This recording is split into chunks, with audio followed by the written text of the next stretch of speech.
Assalamualaikum warahmatullahi wabarakatuh. Masih bersama Bah Aiman Official. Kali ini Abah akan mengunjungi sebuah rumah yang dihuni selama 30 tahun, yaitu oleh seorang, gak bisa dihitung, dia seorang pemberani gitu, karena tinggal di hutan belantara seperti kayak gini.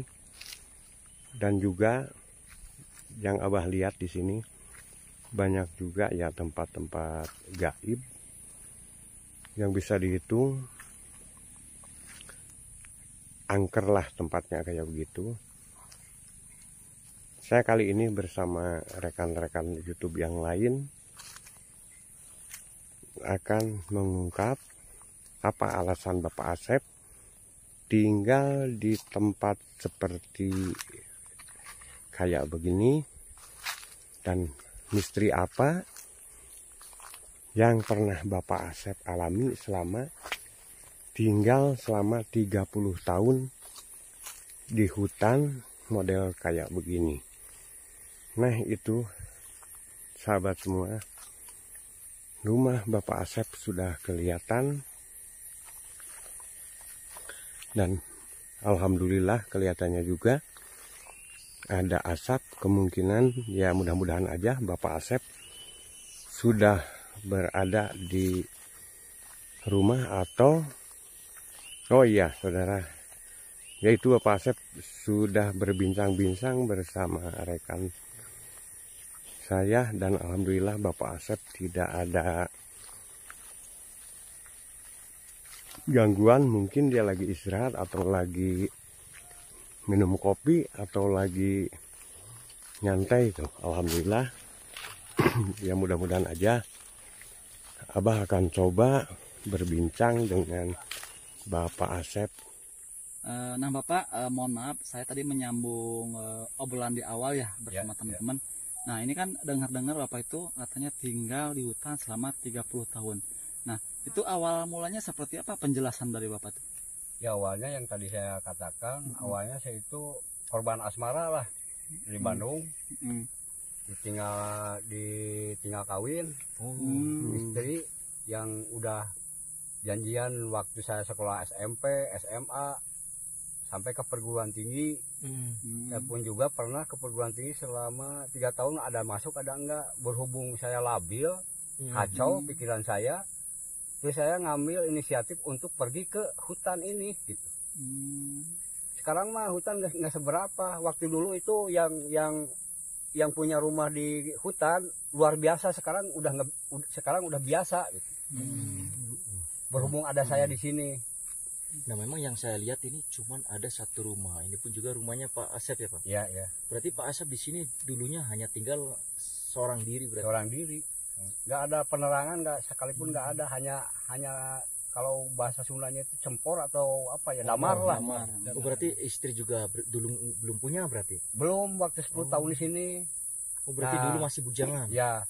Setelah ibu saya dari Bandung ke sini, terus-terusan nangis bahwa saya itu dibujuk untuk nikah. Tetap hampir setahun saya nggak nikah-nikah, walaupun ibu saya nangis. Saya disuruh nikah supaya ada teman. Nah setelah 1 tahun saya kepikiran, kasihan sama ibu saya. Mungkin kasihan ke anaknya hidup sendirian di hutan ini, nggak ada yang nemenin, nggak ada yang anak nasi gimana lah, macam-macam lah ada gitu. yang masak gitu ya. Itu Pak Asep di sini sekitar udah berapa tahun tinggal di sini? Kisaran 30 tahunan. Wah, lama juga ya. 30 tahunan. Berarti itu Pak, pas waktu Bapak dari Bandung pindah ke sini, itu usia Bapak berapa tahun itu? Ya SMA, ya setelah SMA masuk perguruan tinggi 3 bulan, ya tahun 90-an lah. Oh 90. Berarti posisi belum menikah sih Bapak? Belum menikah. Belum menikah. Berarti gara-gara asmara, Bapak sakit hati, mungkin Bapak menyendiri di sini. Ya, ya. Ya takutnya saya kan di sana takut terjerumus sama dunia hitam, takutnya itu saya menghindar dari itu gitu. Saya lari ke hutan ini untuk belajar baik. Oh berarti dulu Bapak pernah jadi mahasiswa berarti? Pernah. Oh, di kampus apa di Bandungnya itu? Ya itu sih jangan sebutinnya itu promo lah. Ya. Promo. Siap-siap. Benar juga. Promo. Nah Pak, itu kan waktu awal Bapak tinggal di sini kan berarti ngebangun rumah di sini sendiri. Sendiri. Berarti tinggal juga sendiri ya Pak? Ya sendiri jelas. Nanak nasi sendiri, nyuci sendiri, apapun sendiri. Nah Pak, itu kan kata Bapak tadi kan di sini kan hutannya belum belum seterang ini ya. Betul. Itu awal-awal bagaimana tuh? Apa mungkin Bapak nggak takut gara-gara asmara? Apa hal-hal yang aneh tuh Pak? Kalau sifat saya itu kalau apalagi sakit hati ya udah tekad bulat. Apapun yang terjadi saya hadapi. Gitu. Jadi yang namanya mati, meninggal dunia itu nggak di hutan aja. Kalau udah waktunya sama yang kuasa dicabut, di kasur juga bisa meninggal gitu. Betul. Itu dasar saya. Gitu. Nah hal-hal apa yang mengganggu Bapak di sini tuh? Kan kalau awal-awal pasti serem-serem tuh Pak. Kalau perwujudan tuh nggak berwujud ya, hanya suara-suara aneh tuh banyak di sini seperti kentungan yang ngeronda. Kalau orang ada ngeronda ngelilingi rumah, terus ada yang huy-huyan seperti huy-huy. Saya cari di huy-huyan itu awalnya dari barat. Saya kejar ke barat, pengen tahu siapa tuh. Lari ke timur. Di timur berbunyi lagi, saya kejar lagi, lari ke tenggara. Pokoknya suara-suara aneh banyak sini tuh. Oh berarti suara-suara seperti memanggil, tapi Iya. huy gitu. Iya, Oh, semakin dikejar semakin menjauh. menjauh. Tapi nggak pernah barang satu kali Pak Asep ngelihat ya istilah sosok apa yang Pak Asep lihat seperti ya istilahnya kunti atau seperti genderowo Kalau atau kayak kunti gitu. itu waktu dulu saya kan tanam cabai ya. Nyiram tuh waktu kemarau gini nih. Jadi kalau nyiram tuh saya suka malam. Nah, apakah itu sebutan kunti atau gimana saya nggak tahu ya. Tapi dia tuh terbang hinggap di pohon alba. Seperti apa kelelawar tapi besar gitu. Putih gitu. Enggak, hitam. Nyikikik gitu, ketawa. Ketawa-ketawa. Sosoknya hitam ya Pak ya? Hitam, Rambutnya panjang. panjang. Malahan mah waktu istri saya menikah, istri saya mengandung kisaran 3 bulan, di atas sana ada yang terbang. Berhenti di depan rumah. Istri saya sedang tiduran di sini, ngelihat ke istri saya, tapi mukanya, wajahnya ditutupi sama rambut mengurai ke depan gitu. Kayak yang lagi ngincer itu istri ya. Ya. Istri saya menjerit, saya lagi kerja di belakang. Sekitaran jam berapa ya Pak? Jam 12 siang. Oh, Siang. jam-jam segini berarti jam Itu berarti lokasinya masih Udah. ingat berarti Pak di mananya? Iya di sini, di atas, Oh, di atas, di atas terbang, lari. Saya Sini. kata istri saya itu larinya dia nggak muncul lagi ke mata air yang di bawah. Sosok apa tuh kira-kira? Mungkin teman-teman yang mempunyai mata batin, Indigo ya.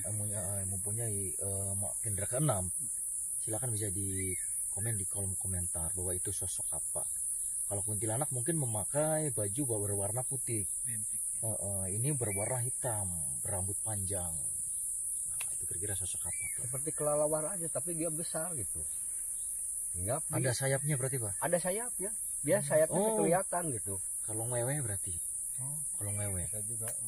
Kalau hitam masih ya kayak Kalau gitu. ngewe. Kalau saya mah bukan nyombongin. Kalau saya ditakuti malah lebih berani gitu. Saya hadapin aja. Tapi sampai dia terbang lagi. Nah Pak, yang saya penasaran tuh Pak, biasanya kan Bapak itu kan kalau yang saya itu pemberani ya Pak ya, pemberani. Berarti kan Bapak itu mohon maaf ya Pak, Ya. setidaknya mempunyai ilmu ya sejenis ilmu batin mungkin ya Pak. Saya Atau mah gimana? gini aja, ilmu saya mah ya percaya saja kepada yang di atas gitu aja. Hidup atau mati kita diatur seperti wayang aja, wayang digerakkan ke kiri sama dalang. Kita juga sama. Iya, iya. Ada yang menggerakkan yang di atas gitu. Iya. Jadi istilahnya kita itu la haula wala quwata illa billahil ali adim, saya tidak ada upaya usik malik kagungan Gusti Allah. Benar Pak, seperti itu ya. Jadi apapun yang terjadi, kalau udah takdirnya itu mungkin takdirnya. Seperti istri saya kan waktu kemarin ingin merubah nasib istri saya, merubah nasib nih. Istri saya sakit-sakitan terus, Saya bawa ke spesialis dokter dari Majalengka ke Sumedang. Berhubung takdir bicara lain, itu saya udah dipanggil duluan sama yang kuasa. Nah itu udah larinya ke takdir, saya pasrah aja. Buat apa saya, itu kan takdir Allah, nggak bisa dipungkiri lagi gitu. Oh, dikira sekarang kira masih punya istri, berarti udah nggak ada istri. Udah nggak ada. Berarti kembali sendiri Bapak sekarang? Sendiri, malahan saya rencana yang dulu mungkin terwujud lagi, saya mau bikin lagi saung gebuk, tapi di sebelah sana yang ada pertaniannya. Oh iya. Kalau nempatin ini kan nggak akan mungkin ditempati, takut roboh gitu. Tapi kalau anak ada, Anak ada, punya 3. alhamdulillah kalau ada anak nanti Udah gede-gede. ya? Yang pertama itu saya udah nikah, ngelahirin, punya anak istri yang paling gede tuh, dia itu bergaulnya sama yang gaib-gaib di sini. Oh, yang gede tuh. Ya, yang istri itu. Indigo atau gimana, Pak? Jadi gimana ya, kalau indigo tuh kalau sekarang tuh nggak bisa melihat apa-apa. Tapi waktu kecil, waktu umuran udah bisa merangkak dan udah bisa bicara lah. Kisaran umur 3 tahunan atau gimana ya, saya lupa lagi lah. Masih bisa gitu ya.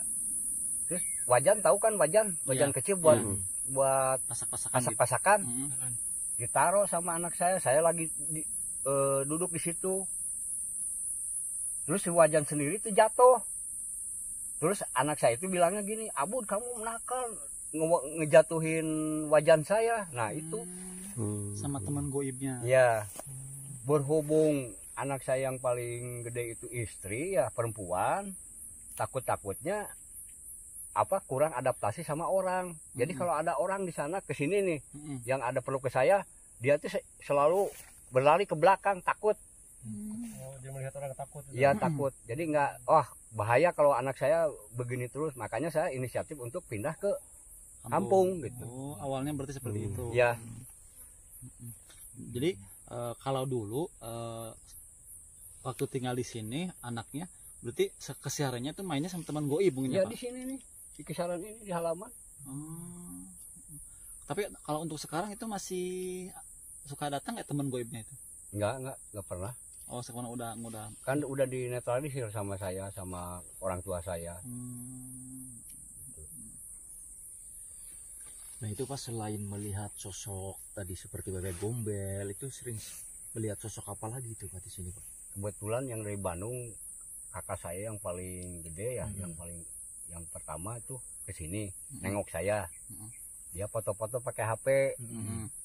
Dia ke belakang moto. Terus ada sosok kepala aja yang ke foto gitu, ke foto. Seperti jawara yang pakai ikat seperti si Abah ini nih. Tapi si Abah kan ikatnya ke sini gitu. Nah, Chef, kamu ini, saya moto di belakang ada penampakan gini. Oh, itu mah saya udah kenal gimana? Itu pernah datang ke mimpi saya. Itu yang namanya itu Eyang Cakra, Eyang Karancang, yang dicakar. Oh, kok kamu kenal? Justru itu saya kenal, itu saya udah dia itu datang dalam mimpi saya, bahwa dia itu mengenalkan bahwa kata dia itu bahwa saya itu Eyang Mbah Karancang. Oh gitu. Saya mau udah kenal yang ini mah, kata saya itu. Oh, berarti salah satu sesepuh atau leluhur yang ada di sini. Bukan, dia itu bukan sesepuh di sini. Jadi mungkin ya Pak. Karuhun gimana? Jadi dia tuh bukan asli dari sini. Kata sesepuh di sini itu dari Cirebon. Perlawanan Belanda, dia itu sampai meninggal di sini gitu. Pejuang ya berarti ya, Pak? Pejuang. Jadi istilahnya dia itu nggak kebal sama peluru. Kata sesepuh di sini saya juga ya, kebal sama peluru. Terus nanyain ke orang-orang yang bisa, orang Belanda itu, supaya dia mati gimana, pakai apa ya, entah pakai peluru emas atau peluru apalah, minta ke orang sini gitu. Awalnya dia sampai kerancang, sebut kerancang, Mbah Kerancang itu kerancang sama peluru, dadana semua gitu. Sampai sampai istri-istrinya juga kan, istrinya ajudannya juga di sini. Oh, berarti makamnya ada di sini. Ada. Berarti sosok Mbah Kerancang mas suka menemui si bapak? Suka. Pokoknya yang jauh-jauh itu saya pernah ya. Yang seperti di makam Cinangka pernah ngenalin sama saya. Namanya itu Eyang Prabu Mangkurot. Lewat mimpi juga Pak? Mimpi juga gitu. Jadi seolah-olah mimpi, tapi kalau kita nyubit sendiri itu terasa gitu. Jadi nggak mimpi lah gitu. Ya gitu. Berarti di dalam mimpi Bapak sadar berarti? Ya sadar gitu. Kata sesepuh di sini itu, ya ini tempat perkumpulannya orang-orang yang gitulah, gaib-gaib gitu. Nah, itu sering ada nggak Pak sosok yang masuk ke rumah, ganggu gitu? sering mengganggu gitu, suara-suara apa, terus sering mandi yang menampakkan di dalam rumah itu Pak? Kalau perwujudan yang penampakan itu nggak ada ya, terus terang nggak ada. Tapi bunyi-bunyian yang aneh-aneh, seperti saya tidur nih malam-malam jam tidur setelah kisaran jam 12 malaman, ada suara nih di depan nih, ada suara seolah-olah batu sebesar kepala dilempar, boom. Tapi nggak ada wujudnya. Saya lihat penasaran, ini siapa nih orang, orang atau gimana? Nggak ada. Terus waktu saya makan ya, menghadap ke tungku, lagi gini nih, piring di atas, biasa di atas ini kepalan. Kalau menurut logika, kalau sama angin, piring sama lauk pauk sama nasinya itu nggak akan mungkin kalau ketiup angin terbang. Ini mah terbang sampai ke dada saya, bak! Nasinya sampai berantakan lah. Serem juga berarti. Berarti Bapak pindah dari rumah ini udah berapa tahun berarti Pak? Dari sana saya 10 tahun, di sini 10 tahun, terus sampai menikah 20 tahun sama istri saya sampai punya anak di sini gitu. Berarti di rumah ini tuh punya anak. Berarti di sini 30 tahun di sini. Iya. Di kisaran inilah, bukan di rumah ini, bukan. Berarti ini baru-baru pindahnya berapa tahun berarti? Dari sini maksudnya. Dari sini pindah dari sini. Ke mana? Ke pedesaan. Ke pedesaan hampir 3 tahunan lah. Dari sekarang. Ya. Berarti masih baru baru. lah. Baru. Berarti emang alasan pindah dari sini mah karena anak tadi mungkin ya, Pak. Ya. Takut banyak gangguin gitu ya. Gangguan, terus kurang adaptasi sama orang. Apa? Oh berarti di sini memang benar satu-satunya cuman rumah Bapak, nggak ada lagi. Waktu ini juga kan banyak gangguan. Pokoknya kalau ditulis tuh nggak akan cukup 1 buku lah. Seperti ini, seperti istri saya sebelah kanan. Lupa lagi apa belah kanan atau kiri ya. Sekarang tidur, saya sebelah kiri. Tidur berbaring. Nah kan kata sesepuh itu kalau anak rewel tuh kalau ini diayun ya, diayun. Di atasnya ayunan anak saya. Kisaran udah nangis-nangis sedikit saya ayunkan, nangis-nangis sedikit ayunkan. Ketiga kali kalau nggak salah 4 kali lah diayunkan ringan. Nggak ada si bayi itu. Saya kaget, sama istri saya juga kaget, berdua kemana anak saya sambil gini-gini kan nggak ada penerangan, hanya pakai cempor. Dilihat kok ada di bekas pinggir tidur istri saya gitu. Tilam ompolnya, selimutnya semua rapi seperti orang yang memindahkan lah. Cuma dipindahkan, cuma nggak dibawa berarti? Ya, cuma dipindahkan. Nah Pak, kan mungkin selama 30 tahun kan pernah nggak Bapak komunikasi sama penunggu-penunggu yang ada di sini tuh Pak? Kan kalau dari warga sekitar katanya di sini kan sangat angker tuh Pak. Ya angker. Nah, barangkali Bapak pernah komunikasi atau pernah dikasih sesuatu seperti bunga pusaka gitu? Ada nggak? Ada, waktu dulu itu sampai sekarang kan jadi sawah ya itu yang disebut harta karun itu jadi sawah mungkin ya, bukan emas. Saya pernah coba kamu bongkar di tanah ngagunting, istilah ngagunting itu gini nih, segitiga. Saya belah. Kalau bekas-bekas peti-petinya itu seperti besi itu ada di situ. Masih gitu. ada sekarang juga? Ada, waktu saya bongkar tuh buat apa besi, saya lempar aja. Yang saya cari itu emasnya kan. Bekas-bekas peti-petinya itu ada. Oh berarti peti harta karun. Iya, udah hancur lah sama rayap lah. Enggak, maksudnya Pak yang saya tanyakan gini, Bapak dapat pesan di situ ada harta karun dari mana Pak? Ya dari mimpi juga. bermimpi. Suruh bongkar di situ. Iya. Kebetulan saya kan pengen, ya kata orang di sini tuh banyak harta katanya ya, harta karun. Ya saya puasanya itu enggak, kalau buka itu saya enggak pakai lauk pauknya yang bernyawa. Maksudnya seperti apa, Pak? Seperti ikan asin atau ayam. Cukup sama nasi sama garam. Puasanya tuh. Puasanya saya puasain di sini, ternyata lebih jelas lagi untuk kedua kalinya. Coba kamu bongkar, saya bongkar. Yang ngegunting gini tuh. Tapi perasaan Abah yang Abah lihat, tapi ada juga sosok yang ada dalam tubuh si Bapak. Bagaimana ini? Ya kalau menurut orang tua itu saya itu penjaga gitu. Ya orang sekarang, maaf ya, Ya. dia mau ngomong sama saya, entah apa yang dia ngomongin. ya, Kalau Bapak bersedia, mungkin dia akan ngomong sama kami semua. Ada yang disampaikan. Katanya mungkin sosok khodam Bapak ada yang mau disampaikan. oh gitu. Ini kan kebetulan Abah Hajat kan Berarti sosok yang ada di dalam badan Pak Asep berarti. Tapi perasaan Pak Asep sendiri, coba. Gimana? Perasaan sekarang ada sesuatu dalam hati yang ingin disampaikan sama Pak Asep ya? Apa itu yang ingin disampaikan? Jujur aja. Kalau ada yang mau saya bicarakan ya, baik itu yang dari gaib, itu terasa sama jantung saya tuh suka berdebar gitu. Sekarang enggak berdebar. Enggak berdebar. Tapi ini mungkin lain kali atau ya, tapi perasaan saya enggak mengatakan nanti, tapi sekarang ya. Tabrakan energi. Oh, belum gitu. Ya. Ya gimana sih Abah aja kalau gitu. Coba pejamkan mata Bapaknya.